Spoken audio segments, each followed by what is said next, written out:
جواب نہ دیں گے، ان کی مدد کو نہیں آئیں گے، اور یہ لوگ عذاب دیکھ لیں گے، کاش یہ ہدایت اختیار کرنے والے ہوتے۔ اور بھول نہ جائیں یہ لوگ وہ دن جب کہ وہ ان کو پکارے گا اور پوچھے گا، یعنی قیامت کے دن اللہ تعالیٰ سب کا حساب لے گا کہ جو رسول بھیجے گئے تھے انہیں تم نے کیا جواب دیا تھا، ان کے ساتھ کیا معاملہ کیا۔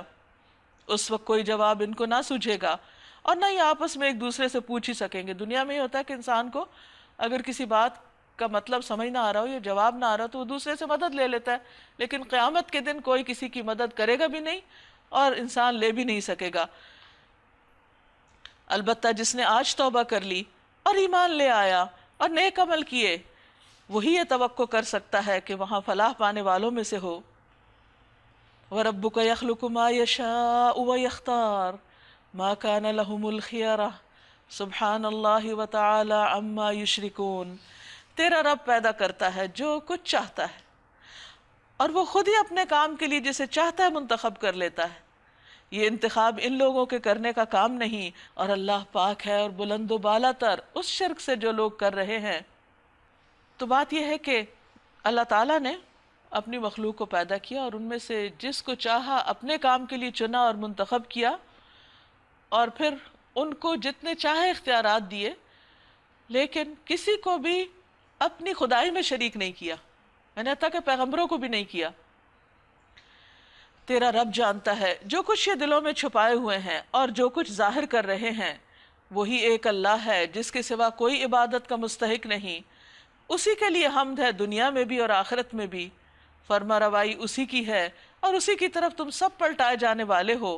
اے نبی صلی اللہ علیہ وسلم ان سے کہیے، کبھی تم لوگوں نے غور کیا کہ اگر اللہ تعالیٰ قیامت تک تم پر ہمیشہ کے لیے رات طاری کر دے تو اللہ کے سوا وہ کون سا معبود ہے جو تمہیں روشنی لا دے؟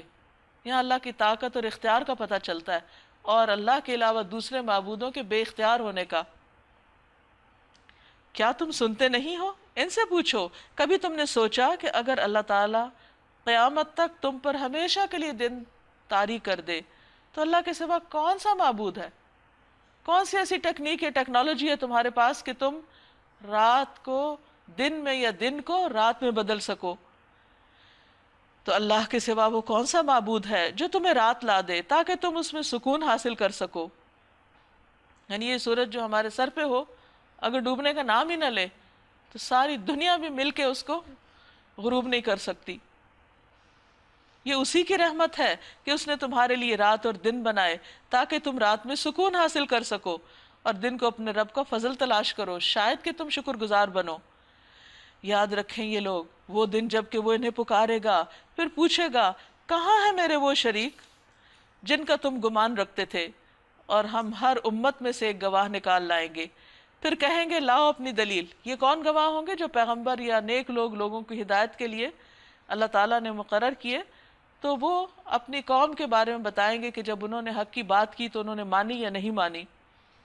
یہ بھی اللہ تعالیٰ ایک طرح سے حجت تمام کریں گے کہ لوگ یہ نہ کہیں کہ ہمیں تو پتہ ہی نہیں تھا۔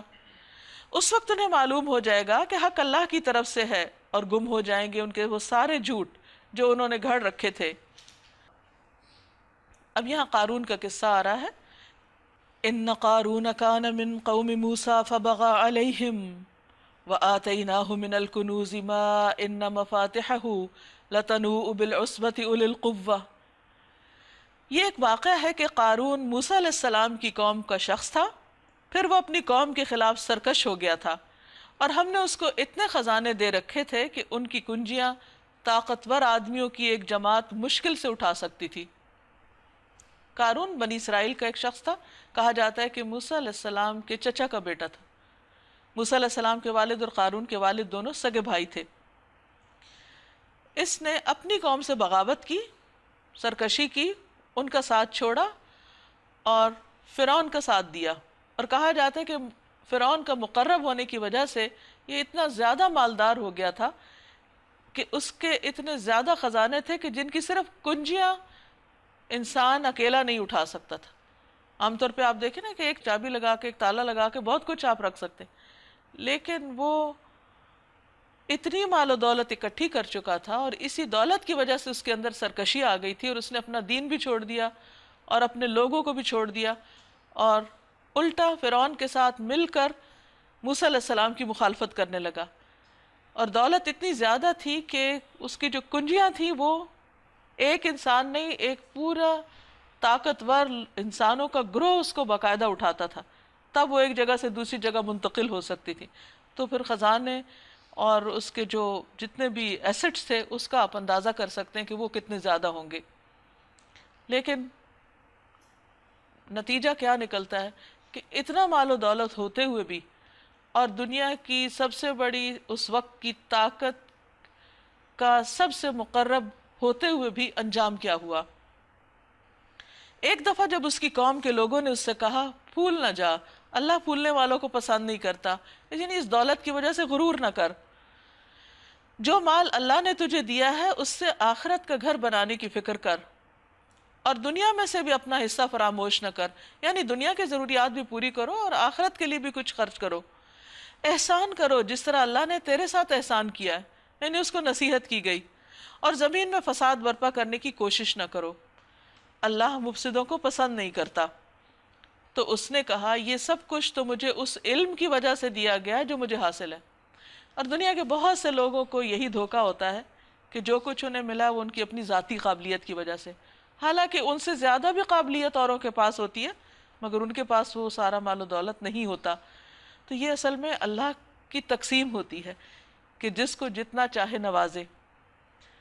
اب اس کو اللہ سبحانہ وتعالیٰ کی طرف منسوب کرنے کی بجائے اس نے کہا یہ میرے اپنے کمالات ہیں۔ رسول اللہ صلی اللہ علیہ وسلم نے فرمایا جس نے علم اس لیے سیکھا کہ علماء کے سامنے فخر کرے، بے وقوفوں سے بحثیں کرے اور لوگوں کو اپنی طرف مائل کرے، تو اللہ تعالیٰ اس کو دوزخ میں داخل کرے گا۔ کیا اس کو یہ علم نہ تھا کہ اللہ اس سے پہلے بہت سے ایسے لوگوں کو ہلاک کر چکا ہے جو اس سے زیادہ قوت اور جمعیت رکھتے تھے؟ ان کے آس پاس لوگوں کی ایک بڑی تعداد موجود تھی اور بہت ریسورسفل لوگ تھے، اور اس کے ساتھ یہ کہ ان کی قوت بھی بہت تھی، بہت پاورفل لوگ تھے، انفلوئنشل تھے، لیکن ان کا انجام کیا ہوا؟ یہ بھی کہتے ہیں کہ قارون جو تھا واقعی بہت پڑھا لکھا بھی تھا، اس کے پاس دنیا کا علم بھی تھا اور تورات کا بھی بڑا عالم تھا، لیکن اس کے باوجود اس کا دماغ گھوم گیا اور دنیا کی محبت نے اس کے عقل پہ پردہ ڈال دیا۔ تو اسی لیے اللہ تعالیٰ فرماتے کیا اس کو علم نہیں کہ پچھلی قوموں کا حال کیا ہو چکا ہے؟ اسے اچھی طرح پتہ ہے۔ مجرموں سے تو ان کے گناہ پوچھے نہیں جاتے، وہ خود ہی اتنے آبویس ہوتے ہیں کہ بتانے کی ضرورت نہیں ان کو۔ ایک روز وہ اپنی قوم کے سامنے اپنے پورے ٹھاٹ میں نکلا، یعنی اپنے مال و دولت کی نمائش بھی ان غریب مظلوم بنی اسرائیلیوں کے سامنے کرتا تھا۔ جو لوگ حیات دنیا کے طالب تھے یعنی بنی اسرائیل میں سے، وہ اسے دیکھ کے کہنے لگے کاش ہمیں بھی وہی ملتا جو قارون کو دیا گیا، یہ تو بڑا ہی نصیب والا ہے، بڑا خوش قسمت ہے۔ عموماً لوگ اسی کو خوش قسمت سمجھتے ہیں جس کے پاس مال زیادہ ہو، مگر جو لوگ علم رکھنے والے تھے وہ کہنے لگے افسوس تمہارے حال پہ، اللہ کا ثواب بہتر ہے اس شخص کے لیے جو ایمان لائے اور نیک عمل کرے، یعنی یہ تم قارون پہ کیوں ریجھ رہے ہو؟ دیکھو جو ایمان کی دولت ملی ہے اس پر شکر کرو، اور یہ دولت نہیں ملتی مگر صبر کرنے والوں کو۔ اب نتیجہ کیا ہوا، انجام کیا ہوا؟ آخر کار ہم نے اسے اور اس کے گھر کو زمین میں دھنسا دیا، پھر کوئی اس کے حامیوں کا گروہ نہ تھا جو اللہ کے مقابلے میں اس کی مدد کو آتا، اور نہ وہ خود اپنی مدد آپ کر سکا۔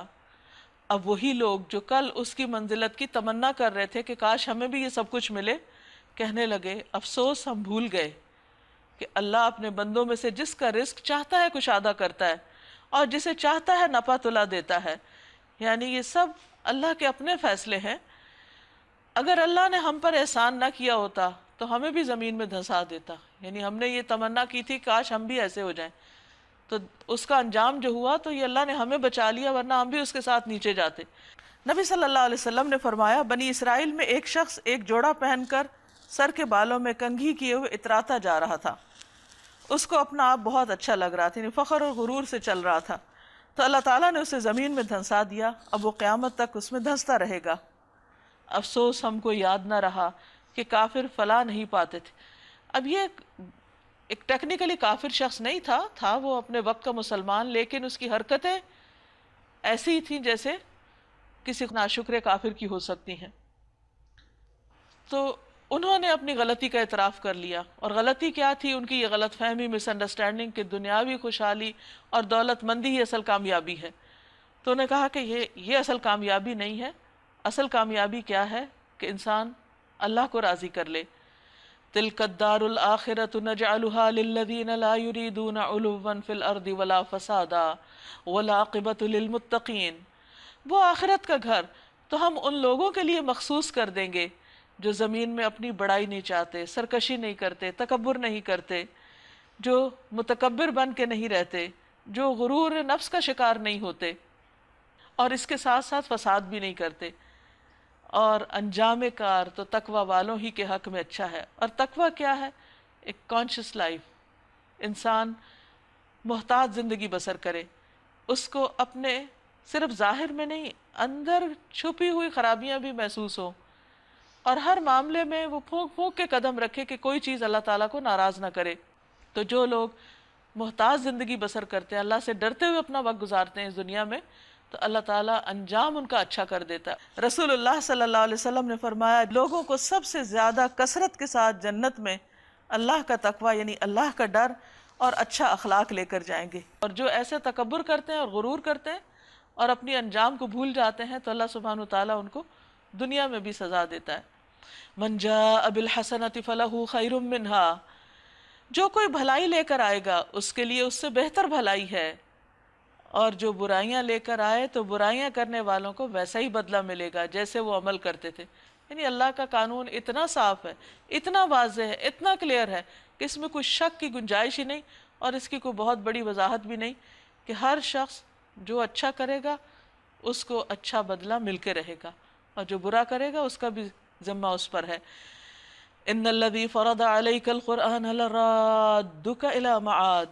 اے نبی صلی اللہ علیہ وسلم یقین جانیے کہ جس نے یہ قرآن آپ پر فرض کیا ہے وہ آپ کو ایک بہترین انجام تک پہنچانے والا ہے.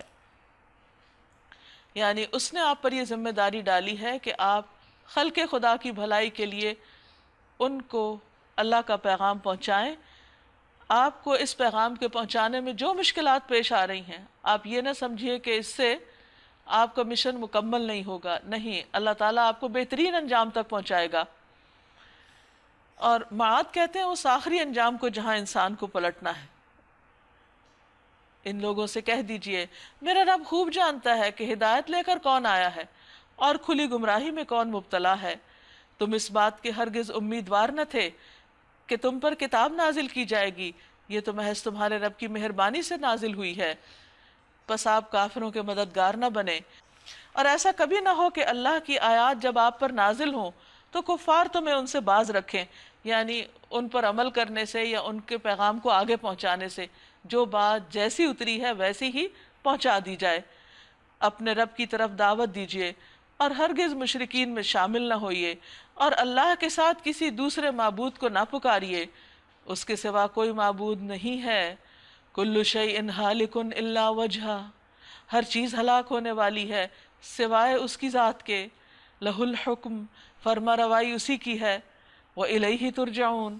اور تم سب اسی کی طرف پلٹائے جاؤ گے، یعنی سب کی واپسی اللہ ہی کی طرف ہے. سورۃ العنکبوت. بسم اللہ الرحمن الرحیم. الف لام میم. الف لام میم. احسب الناس ان یترکوا. کیا لوگوں نے سمجھ رکھا ہے کہ ایسے ہی چھوڑ دیے جائیں گے؟ ان یقولوا آمنا. کہ انہوں نے کہا کہ ہم ایمان لائے، صرف زبانی ایمان کے دعوے پر چھوڑ دیے جائیں گے. سعد رضی اللہ عنہ سے مروی ہے کہ ایک مرتبہ میں نے عرض کیا اے اللہ کے رسول صلی اللہ علیہ وسلم سب سے زیادہ سخت آزمائش کن لوگوں پر آتی ہے؟ آپ نے فرمایا انبیاء پر، پھر نیک لوگوں پر، پھر درجہ بدرجہ عام لوگوں پر. انسان پر آزمائش اس کے دین کے اعتبار سے آتی ہے. اگر اس کے دین میں پختگی ہو تو اس کی آزمائش میں مزید اضافہ کر دیا جاتا ہے، اور اگر اس کے دین میں کمزوری ہو تو اس میں تخفیف کر دی جاتی ہے، یعنی کم کر دی جاتی ہے. وَهُمْ لَا يُفْتَنُونَ. اور وہ آزمائے نہ جائیں گے، ان کا امتحان نہ لیا جائے گا کہ وہ اپنے اس دعوے میں کتنے سچے ہیں. وَلَقَدْ فَتَنَّا الَّذِينَ مِن قَبْلِهِمْ. ہم نے ان سے پہلے لوگوں کو بھی آزمائش میں ڈالا. فَلَيَعْلَمَنَّ اللَّهُ الَّذِينَ صَدَقُوا. اللہ کو تو ضرور یہ دیکھنا ہے کہ سچے لوگ کون ہیں. وَلَيَعْلَمَنَّ الْكَاذِبِينَ. اور اسے ضرور یہ دیکھنا ہے کہ کون جھوٹے ہیں، کن کا دعوی ایمان سچا ہے اور کون اس کو ثابت کرتا ہے عمل کے ذریعے. ام حسب الذین یعملون السیئات ان یسبقونا ساء ما يحكمون۔ اور کیا وہ لوگ جو بری حرکتیں کر رہے ہیں یہ سمجھے بیٹھے ہیں کہ وہ ہم سے بازی لے جائیں گے، یعنی ہماری گرفت سے بھاگ کے کہیں نکل جائیں گے، ہم ان کو پکڑ نہ سکیں گے؟ بڑا غلط حکم ہے جو وہ لگا رہے ہیں۔ من کان یرجو لقاء اللہ فإن اجل اللہ لآت۔ جو کوئی اللہ سے ملنے کی توقع رکھتا ہے، یعنی ایک وہ گروہ ہے جو سمجھتا ہے کہ ہمیں کوئی پکڑ نہیں سکتا، اور ایک وہ ہے جو سمجھتا ہے کہ اللہ کے سامنے جا کے کھڑے ہونا ہے، تو اسے معلوم ہونا چاہیے کہ اللہ کا مقرر کیا ہوا وقت آنے ہی والا ہے۔ اللہ سب کچھ سنتا اور جانتا ہے۔ وَمَن جَاهَدَ فَإِنَّمَا يُجَاهِدُ لِنَفْسِهِ۔ جو شخص بھی مجاہدہ کرے گا، جو شخص بھی جد و جہد کرے گا، اللہ کے راستے میں محنت کرے گا، سٹرگل کرے گا اور سیدھے راستے پہ چلنے کی کوشش کرے گا، اپنے ہی بھلے کے لیے کرے گا۔ بعض اوقات ایسا ہوتا ہے نا کہ ہم بہت سٹرگل کے ساتھ اللہ کی عبادت کرتے ہیں، اپنے نفس کو بنا کے، معاشرے کے پریشرز لے کے۔ فرمایا کہ اس میں کسی پر بھی احسان نہیں، نہ اللہ پر نہ کسی بندے پر، یہ انسان کے اپنی ہی ذات کے لیے فائدہ مند ہے۔ اللہ یقیناً دنیا جہان والوں سے بے نیاز ہے، اللہ کو تو ہماری عبادت کی ضرورت ہی نہیں۔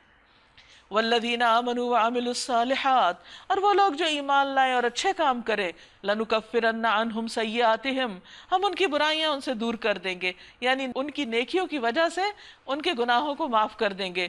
ولنجزینہم احسن الذی کانوا یعملون، اور انہیں ان کے بہترین اعمال کی جزا دیں گے، یعنی ان کی برائیاں ہٹا کر جو اچھے کام ہوں گے ان کا بدلہ بھی دیں گے۔ یہ نہیں کہ صرف اچھائیاں برائیوں کو دور کر کے تو وہ برابر سرابر کر دیں، نہیں، ایک تو اس سے برائیاں ختم ہوں گی، ان کی سزا نہیں ملے گی، اور دوسری طرف جو اچھا کیا ہوگا اس کا اجر بھی باقی رہے گا۔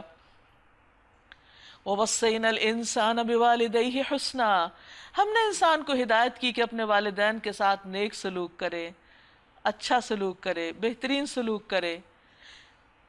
لیکن اگر وہ تجھ پہ زور ڈالیں کہ تو میرے ساتھ کسی ایسے معبود کو شریک ٹھہرائے جسے تو میرے شریک کی حیثیت سے نہیں جانتا، تو ان کی اطاعت نہ کر، یعنی ان کے ساتھ اچھا معاملہ، اخلاق، ان کی دنیاوی ضروریات کا پورا کرنا، ان کا ادب، احترام، ان کی خدمت، چاہے وہ مسلم ہے، نان مسلم ہے، کوئی بھی ہے، یہ ان کا حق ہے۔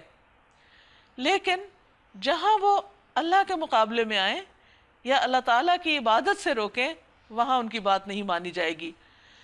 میری ہی طرف تم سب کو پلٹنا ہے، پھر میں تمہیں بتاؤں گا کہ تم کیا کرتے رہے ہو۔ اور جو لوگ ایمان لائے ہوں گے اور جنہوں نے نیک اعمال کیے ہوں گے، ان کو ہم ضرور صالحین میں داخل کریں گے۔ وَمِنَ النَّاسِ مَن يَقُولُ آمَنَّا بِاللَّهِ، لوگوں میں سے کوئی ایسا ہے جو کہتا ہے ہم اللہ پر ایمان لائے، فَإِذَا أُوذِيَ فِي اللَّهِ جَعَلَ فِتْنَةَ النَّاسِ كَعَذَابِ اللَّهِ، مگر جب وہ اللہ کے معاملے میں ستایا گیا تو اس نے لوگوں کی ڈالی ہوئی آزمائش کو اللہ کے عذاب کی طرح سمجھ لیا۔ یعنی جب انسان اللہ کے راستے میں نکلتا ہے، اطاعت کرتا ہے، تو اسے باتیں بھی سننی پڑتی ہیں، مشکل بھی آتی ہے، تو اس وقت انسان کو ثابت قدم رہنا چاہیے، صبر کرنا چاہیے، گھبرانا نہیں چاہیے۔ جب بہت مخالفت ہونے لگتی ہے تو انسان بعض اوقات سوچتا ہے کیا پتہ میں غلطی کر رہا ہوں کہ سارے لوگ میرے خلاف ہو گئے، تو اس کو یہ مت سمجھے کہ یہ کوئی اللہ کی طرف سے عذاب آ گیا ہے، نہیں، صبر سے کام لے اور جو چیز ٹھیک ہے اس کے اوپر ثابت قدم رہے۔ اب اگر تیرے رب کی طرف سے فتح و نصرت آ گئی تو یہی شخص کہے گا کہ ہم تو تمہارے ساتھ تھے۔ کیا دنیا والوں کے دلوں کا حال اللہ کو بخوبی معلوم نہیں؟ اور اللہ کو تو ضروری یہ دیکھنا ہے کہ ایمان لانے والے کون ہیں اور منافق کون ہیں۔ اللہ تعالیٰ آزمائشیں اس لیے بھی بھیجتا ہے تاکہ جو سچے لوگ ہیں وہ استقامت اختیار کر لیں اور کوڑا کرکٹ نکل جائے۔ یہ کافر لوگ ایمان لانے والوں سے کہتے ہیں تم ہمارے طریقے کی پیروی کرو اور ہم تمہاری خطاؤں کو اپنے اوپر لے لیں گے۔ یعنی اول تو ان کے ذہن میں یہ تھا کہ آخرت ہے ہی نہیں، حساب کتاب نہیں، اور اگر آ بھی گئی تو ہمارا ذمہ صحیح، تمہاری غلطیاں ہمارے سر صحیح، اس لیے دنیا میں ہمارے ہی طریقے پر رہو۔ حالانکہ ان کی خطاؤں میں سے کچھ بھی وہ اپنے اوپر لینے والے نہیں، یہ بالکل جھوٹی بات ہے۔ مثلا دنیا میں اگر کوئی شخص یہ کہے کہ تم میرے کہنے پہ کسی کو قتل کر لو تو قیامت کے دن اگر پکڑ ہوئی تو میں پیش کر دوں گا خود کو، یہ بالکل جھوٹی بات ہے، کوئی پیش کر نہیں سکتا، اور اگر کوئی کرے بھی تو قبول نہیں کیا جائے گا، اصل مجرم ہی کو پکڑا جائے گا۔ تو اس لیے انسان کبھی بھی کسی کی ایسی بات میں نہ آئے کہ وہ کہے اچھا تم ابھی تو یہ کر لو، اللہ کو میں جواب دے دوں گی، نہیں، ہر ایک کو اپنے عمل کا خود بوجھ اٹھانا ہے، خود جواب دہی کرنی ہے، تو انسان سوچ سمجھ کے کسی کی پیروی کرے یا کسی کی باتوں میں آئے۔ فرمایا وہ قطعاً جھوٹ کہتے ہیں، ہاں ضرور وہ اپنے بوجھ بھی اٹھائیں گے اور وہ اپنے بوجھوں کے ساتھ دوسرے بوجھ بھی، اور قیامت کے دن یقیناً ان سے ان کی افترا پردازیوں کی باز پرس ہوگی جو وہ کرتے رہے، جو وہ جھوٹ دنیا میں بولتے رہے، دوسروں کو دھوکہ دیتے رہے، اس کا بھی سوال کیا جائے گا۔ وَلَقَدْ أَرْسَلْنَا نُوحًا إِلَىٰ قَوْمِهِ، اور ہم نے نوح علیہ السلام کو اس کی قوم کی طرف بھیجا، وہ 50 کم 1000 برس ان کے درمیان رہے، آخر کار ان لوگوں کو طوفان نے آ گھیرا اس حال میں کہ وہ ظالم تھے۔ پھر نوح علیہ السلام کو اور کشتی والوں کو ہم نے بچا لیا اور اسے دنیا والوں کے لیے ایک نشان عبرت بنا کر رکھ دیا۔ اور ابراہیم علیہ السلام کو بھیجا جبکہ انہوں نے اپنی قوم سے کہا اللہ کی بندگی کرو اور اس سے ڈرو، یہ تمہارے لیے بہتر ہے اگر تم جانو۔ تم اللہ کو چھوڑ کر جنہیں پوج رہے ہو وہ تو محض بت ہیں، اور تم ایک جھوٹ گھڑ رہے ہو، در حقیقت اللہ کے سوا جن کی تم پرستش کرتے ہو وہ تمہیں کوئی رزق بھی دینے کا اختیار نہیں رکھتے، تمہارے کسی نفع نقصان کے مالک نہیں۔ فابتغوا عند اللہ الرزق، اللہ سے رزق مانگو اور اسی کی بندگی کرو اور اسی کا شکر ادا کرو۔ الیہ ترجعون، اسی کی طرف تم لوٹائے جانے والے ہو۔ اصل بات یہ ہے کہ ابراہیم علیہ السلام کے زمانے کے لوگ ہوں یا اس کے بعد کے، بہت دفعہ بت پرستی کی ایک بڑی وجہ دنیاوی مفادات کا حصول ہے، کہ جب انسانوں پر کوئی پریشانی آتی ہے، کوئی کاروبار میں یا اولاد میں یا بیماری میں، تو وہ چاہتے ہیں کہ فوراً کوئی سلوشن ملے، اور اس طرح وہ اللہ کو چھوڑ کر غیر اللہ کی طرف چل پڑتے ہیں۔ اس زمانے میں لوگ دیوتا دیویوں کے سامنے یا بتوں کے سامنے ہاتھ جوڑتے تھے، اور آج ان کے سامنے کے علاوہ بعض بزرگوں سے یا نیک انسانوں سے بھی اپنی حاجتیں مانگنے لگتے ہیں۔ کسی سے یہ کہنا ہے کہ تو اجازت ہے جو بھی زندہ شخص ہو کہ وہ ہمارے لیے دعا کرے، لیکن کسی زندہ یا مردہ کے بارے میں یہ سوچنا کہ ہماری قسمت بدلنا اس کے ہاتھ میں ہے، یہ ایک سراسر غلط بات ہے، کیونکہ اللہ کے پاس ہی سارے اختیارات ہیں۔ اس نے اپنے اختیارات میں کسی کو شریک نہیں کیا ہوا، وہ جس کو چاہے زندگی دے، جس کو چاہے موت دے، رزق کی تقسیم بھی اس کے ہاتھ میں ہے، بیماری تکلیف اور پریشانی کو دور کرنے والا بھی وہی ہے، جیسے پارے کے شروع میں آیا کہ امن یجیب المضطر اذا دعاہ، کہ بے قرار کی پکار کون سنتا ہے جب وہ اس کو پکارتا ہے، اللہ ہی سنتا ہے۔ اللہ اگر نہ کسی کی مشکل آسان کرنا چاہے تو کوئی خود سے اپنی یا کسی کی نہیں کر سکتا۔ فرمایا اور اگر تم جھٹلاتے ہو تو تم سے پہلے بہت سی قومیں جھٹلا چکی ہیں، اور رسول پر صاف صاف پیغام پہنچا دینے کے سوا کوئی ذمہ داری نہیں۔ کیا ان لوگوں نے کبھی دیکھا ہی نہیں کہ اللہ کس طرح خلق کی ابتدا کرتا ہے پھر اس کا اعادہ کرتا ہے؟ یقیناً یہ اعادہ یعنی دوبارہ بنانا تو اللہ کے لیے آسان تر ہے۔ یعنی اللہ سبحانہ وتعالیٰ کائنات میں غور و فکر کی دعوت دے رہے ہیں کہ سوچو، دیکھو کہ یہ کائنات کیسے وجود میں آئی۔ حکم تو ان کے لیے تھا جو اس کتاب کو مانتے ہیں، لیکن انہوں نے غور و فکر کے دروازے بند کر دیے اور وہ دوسروں کی پیروی کرنے لگے۔ یقیناً یہ عادت تو اللہ کے لیے آسان تر ہے۔ ان سے کہیے زمین میں چلو پھرو اور دیکھو، دوبارہ کہا جا رہا ہے چلو پھرو اور دیکھو، غور کرو کیا کہ اس نے کس طرح خلق کی ابتدا کی، یہ دنیا کیسے وجود میں آئی، پھر اللہ دوسری بار بھی زندگی بخشے گا۔ اب آپ دیکھیے کہ جو اللہ کو نہیں مانتے انہوں نے یہ تو ڈسکور کر لیا کہ ابتدا کیسے ہوئی تھی، لیکن وہ یہ نہیں مانتے کہ دوبارہ بھی یہ سب ہو سکتا ہے۔ لیکن مسلمان کا عقیدہ کیا ہے کہ جس نے پہلی بار پیدا کیا وہ دوبارہ بھی پیدا کرے گا، پہلی بار کام کے لیے پیدا کیا اور دوسری بار انجام کے لیے پیدا کرے گا۔ یقیناً اللہ ہر چیز پر قادر ہے، جسے چاہے سزا دے، جس پہ چاہے رحم فرمائے، اسی کی طرف تم پھیرے جانے والے ہو۔ تم نہ زمین میں عاجز کرنے والے ہو نہ آسمان میں، اور اللہ سے بچانے والا کوئی سرپرست اور مددگار تمہارے لیے نہیں۔ جن لوگوں نے اللہ کی آیات کا اور اس سے ملاقات کا انکار کیا ہے وہ میری رحمت سے مایوس ہو چکے ہیں، ان کے لیے دردناک سزا ہے۔ پھر اس کی قوم کا جواب اس کے سوا کچھ نہ تھا کہ انہوں نے کہا قتل کر دو اس کو یا جلا ڈالو۔ آخر کار اللہ نے اسے آگ سے بچا لیا، یعنی ابراہیم علیہ السلام کو ان کی چال سے نجات دی۔ یقیناً اس میں نشانیاں ہیں ان لوگوں کے لیے جو ایمان لانے والے ہیں، یعنی وہ بھی اسی طرح ثابت قدم رہیں تو اللہ ان کی بھی حفاظت کرے گا۔ اور اس نے کہا تم نے دنیا کی زندگی میں تو اللہ کو چھوڑ کر بتوں کو اپنے درمیان محبت کا ذریعہ بنا لیا، یعنی ایک عقیدے اور ایک سوچ کے لوگ آپس میں محبت کرتے ہیں. جو اللہ سے محبت کرتے ہیں وہ اللہ والوں سے بھی محبت کرتے ہیں, اور جو بتوں سے محبت کرتے ہیں وہ بتوں والوں سے پھر محبت کرتے ہیں, کیونکہ وہ ان کے سینٹر آف لائف ہوتا ہے. مگر قیامت کے روز تو تم ایک دوسرے کا انکار کرو گے اور ایک دوسرے پہ لعنت کرو گے. یعنی صرف ایک ہی محبت وہاں پر کام آئے گی, اور وہ اللہ کی محبت ہے. ساری دوستیاں کسی بھی اور وجہ سے جو دنیا میں قائم ہوں وہ دشمنوں میں بدل جائیں گی, سوائے ان کے جو اللہ کی خاطر ایک دوسرے سے محبت کرتے ہوں گے. اور آگ تمہارا ٹھکانہ ہوگی اور کوئی تمہارا مددگار نہ ہوگا. اس وقت لوط علیہ السلام نے اس کو مانا, یعنی ابراہیم علیہ السلام کو, اور ابراہیم علیہ السلام نے کہا میں اپنے رب کی طرف ہجرت کرتا ہوں, وہ زبردست ہے اور حکیم بھی ہے. اور ہم نے اسے اسحاق اور یعقوب علیہ السلام جیسی اولاد عنایت فرمائی, اور اس کی نسل میں نبوت اور کتاب رکھ دی, اور اسے دنیا میں اس کا اجر عطا کیا. یعنی ان کی قربانیوں کا صلہ اللہ نے دنیا میں بھی دیا, اور آخرت میں وہ یقیناً صالحین میں سے ہوں گے. اور ہم نے لوط علیہ السلام کو بھیجا جبکہ اس نے اپنی قوم سے کہا تم تو وہ فحش کام کرتے ہو جو تم سے پہلے دنیا والوں میں سے کسی نے نہیں کیا.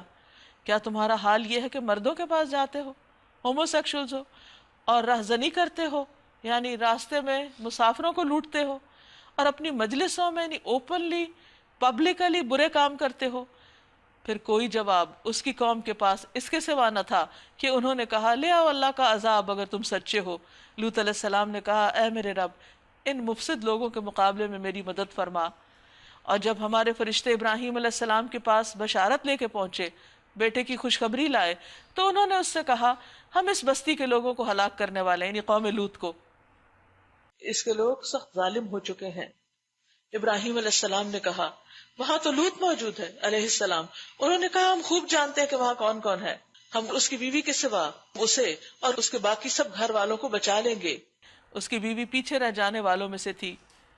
پھر جب ہمارے فرشتے لوط علیہ السلام کے پاس پہنچے تو وہ ان کی آمد پہ سخت پریشان اور دل تنگ ہوئے.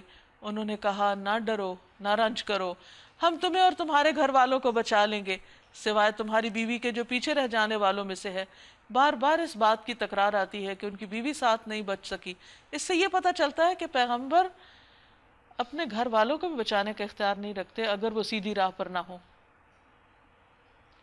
اللہ کے ہاں نجات کے لیے ضروری ہے کہ انسان اللہ تعالیٰ کی بات ماننے والا ہو, ورنہ کوئی قریبی رشتہ دار بھی محض سفارش کی وجہ سے نہیں چھوڑ دیا جائے گا اگر اس کا ایمان درست نہ ہو اور اس کے اندر نفاق کا خاتمہ نہ ہو. کیونکہ بظاہر تو یہ عورت مسلمان تھی لیکن ساتھ کیوں نہ جا سکی, کیونکہ اس کے دل کی جو محبت تھی وہ ایمان والوں کی بنسبت قوم کے ساتھ زیادہ تھی. وہ قوم کی برائیوں کو برا نہیں سمجھتی تھی.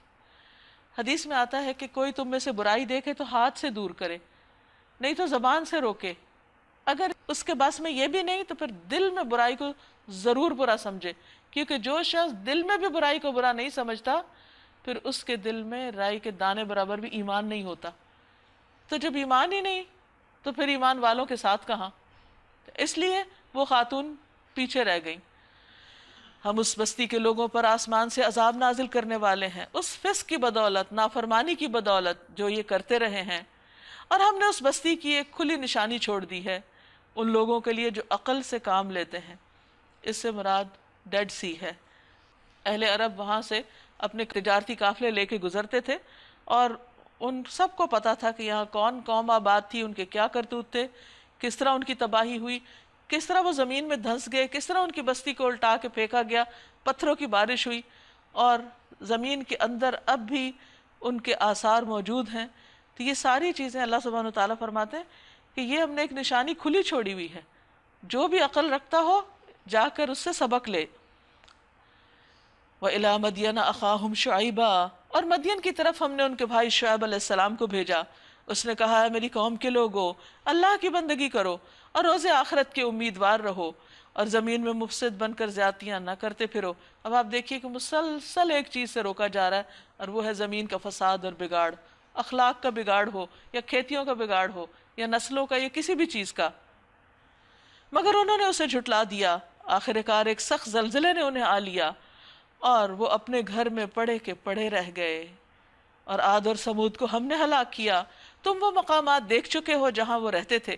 سوال یہ پیدا ہوتا ہے کہ اتنی ریپیٹیشن، اتنی تکرار ہے ان واقعات کی قرآن مجید میں، ایک بار نہیں بار بار اللہ تعالیٰ سمجھاتے ہیں کہ ہوش میں آؤ، ڈرو کہ اللہ کی نافرمانیاں جب کوئی قوم اجتماعی طور پر کرتی ہے تو اس کی کیسے شامت آتی۔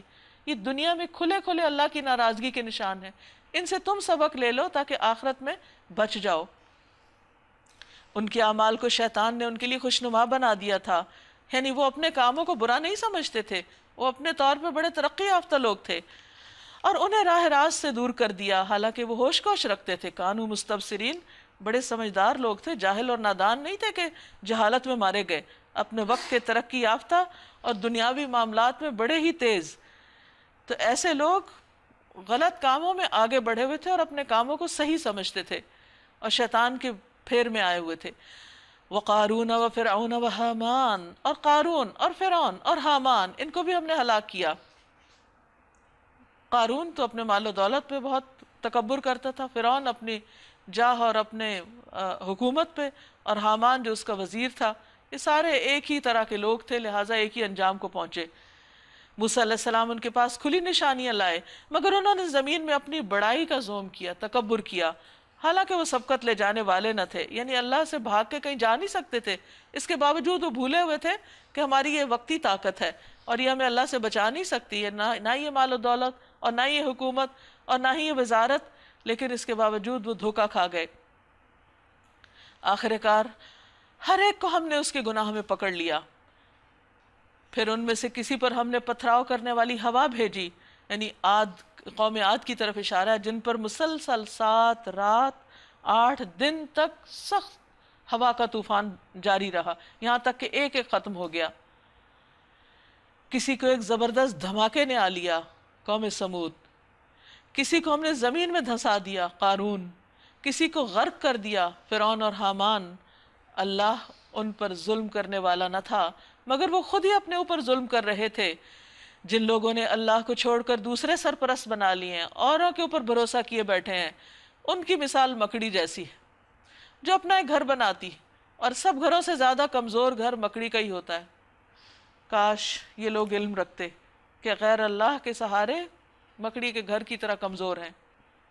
ان اللہ یعلم ما یدعون من دونہ، یہ لوگ اللہ کو چھوڑ کر جس چیز کو بھی پکارتے ہیں اللہ اسے خوب جانتا ہے، یعنی وہ سب اللہ کے علم میں ہے کہ کون اللہ کے علاوہ کس سے وفاداری رکھتا ہے، اور وہی زبردست اور حکیم ہے۔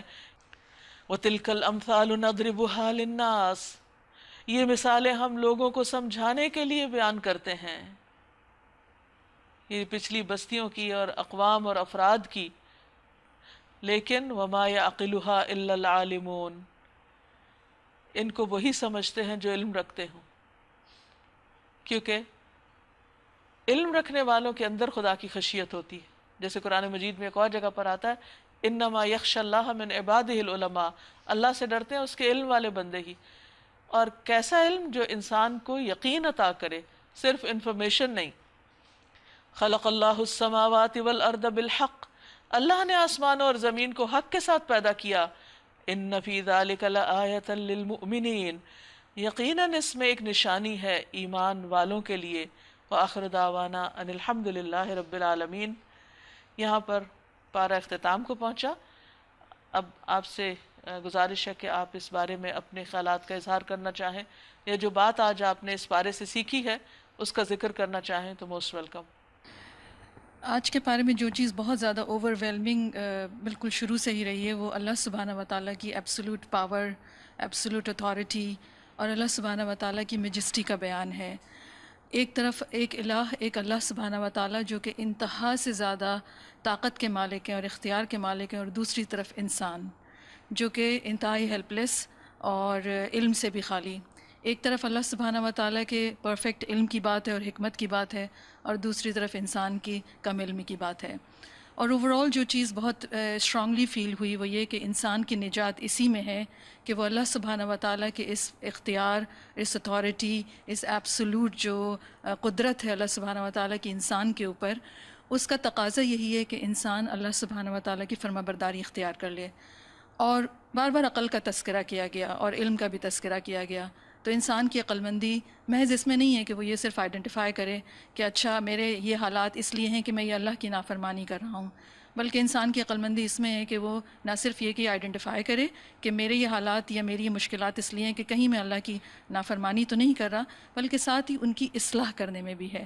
اور ایک بات جو آپ نے قرآن پاک سے بیان فرمائی کہ انجام کار متقیوں کے لیے ہے، تو اللہ سبحانہ و تعالیٰ کی پھیلی ہوئی یہ جو ارد گرد کی کائنات جو ہمارے ارد گرد اللہ نے پھیلائی ہے، اس کی ایک ایک چیز اللہ سبحانہ و تعالیٰ کی تقوی اختیار کرنے کی ہمیں دعوت دیتی ہے، کیونکہ جب ہم اپنے ارد گرد پھیلی ہوئی اس انارمس دنیا کو دیکھتے ہیں تو بس ایک ہی نتیجے تک پہنچتے ہیں کہ یہ عظیم الشان دنیا ایک بنانے والا ایک انتہائی عظیم الشان ہستی ہے، اور اللہ سبحانہ و تعالیٰ نے اپنی اس دنیا کو اس لیے بنایا ہے تاکہ ہم اس کے بارے میں اس کا تعارف حاصل کریں اور اس کے بارے میں تقوی اختیار کریں، اور یہی تقوی دراصل انسانوں کی کامیابی کا ذریعہ ہے اور اس کی نجات کا ذریعہ بھی۔ تو بہت اوور ویلمنگ ایک فیلنگز ہیں جو کہ اللہ سبحانہ و تعالیٰ کے حوالے سے ہیں۔ جب انسان کے اندر یہ اللہ تعالیٰ کے بارے میں یہ احساس پیدا ہوتا ہے تو دوسری طرف اپنی عاجزی کا احساس بہت گہرا ہوتا ہے، اور میں سمجھتی ہوں کہ یہ عاجزی کا احساس ہی انسان کو اس کی اصلاح پر لے آتا ہے۔ آج جو چیز مجھے بہت اسٹرائک کی وہ یہ تھا کہ جب آپ نے حدیث پڑھی کہ بنی اسرائیل کا ایک شخص جو تکبر اچھا لباس پہن کے چلتا تھا تو اللہ تعالیٰ نے کیسے اسے، یہاں پہ قارون کی بات ہو رہی ہے، اسے زمین میں دھسا دیا۔ تو ہم اگر کوئی اچھا لباس پہنتے ہیں اور دو لوگ ہماری تعریف کر دیتے ہیں تو ایک انکانشیس پروسیس مائنڈ میں شروع ہو جاتا ہے اور تکبر آ جاتا ہے۔ تو اگر اللہ کا تقوی ہوگا تو پھر وہ تکبر جائے گا۔ تو تکبر کتنی ایک انکانشیسلی ایک پروسیس سٹارٹ ہوتا ہے۔ اور پارے کے سٹارٹنگ میں اور اینڈ میں جو ایک چیز میں نے کی کہ اللہ تعالیٰ نے مطلب کہ پارا سٹارٹ اس طرح ہو کہ زمین اور آسمان کو اللہ نے تخلیق کیا ہے، اور اینڈ بھی اسی چیز پہ ہوا کہ اس میں نشانی ہے ان لوگوں کے لیے جو ہدایت لیں گے، اور اس میں جو ہے وہ ایک پورا ایک سائن تھا۔ اللہ تعالیٰ نے دن اور رات کتنی پلاننگ سے بنائے، واقعی اگر ایک جگہ دن رک جائے یا ایک جگہ رات رک جائے تو کوئی ایسے قدرت نہیں رکھتا کہ وہ اس کو کچھ کر سکے۔ یعنی اس میں بھی اللہ کی طاقت کا ذکر ہے جی کہ ساری دنیا کے لوگ بھی مل کے اگر دن کو رات یا رات کو دن بنانا چاہیں تو ان کے لیے پاسبل ہی نہیں۔ جی جیسے ہم لوگ ہمارے بچے جن اسکولوں میں جا رہے ہیں وہاں پہ وہ سب یہ سب نشانیاں about plants, sun, universe, creation, but they are not learning about the creator. وہ صرف کریشن اور تخلیق کے بارے میں پڑھ رہے ہوتے ہیں اور خالق کے بارے میں نہیں پڑھ رہے ہوتے، اور تو ادھورا علم ہو گیا نا پھر۔ مجھے یہی فیل ہوتا ہے کہ ہم لوگ کے بچوں کی تعلیم اس طرح کی ہو کہ وہ تخلیق کے ساتھ خالق کو بھی پہچانے تاکہ یہ خشیت بچپن سے ڈیولپ ہو ان کے اندر، اور جب وہ قرآن پڑھنے کی ایک سمجھنے کی سٹیج پر آئیں تو وہ اس خشیت کے ساتھ آئیں۔ سورۃ القصص آیت نمبر 16 میں قال ربی انی ظلمت نفسی فاغفر لی فغفر لہ، یعنی گناہوں کا اعتراف کر کے وہ فوراً ہی توبہ کرنا، یہ انبیاء کرام کا طریقہ کار رہا ہے، اسی چیز کو انشاءاللہ ہمیں بھی اپنانا چاہیے۔ سورہ قصص کے اندر ایک بات جو بہت زیادہ اسٹرائک کی آج وہ یہ تھی کہ اس میں تدبر اور توکل ان دونوں کا بہت بہترین امتزاج ہے، کہ جہاں پر ہمیں اللہ کی ذات پہ توکل کرنا ہے وہاں پہ تدبیر بھی بہت سی کرنی ہے، یعنی کہ تدبیر اور توکل کا بہترین امتزاج نظر آتا ہے۔ ناظرین، اس کے ساتھ ہی ہمارے آج کے پروگرام کا وقت ختم ہوتا ہے۔ اللہ تعالیٰ سے دعا ہے کہ وہ ہمارے اندر اپنی عظمت اور محبت اور قدر ڈال دے تاکہ ہم پورے شوق اور ذوق کے ساتھ اس کی اطاعت اور عبادت کر سکیں۔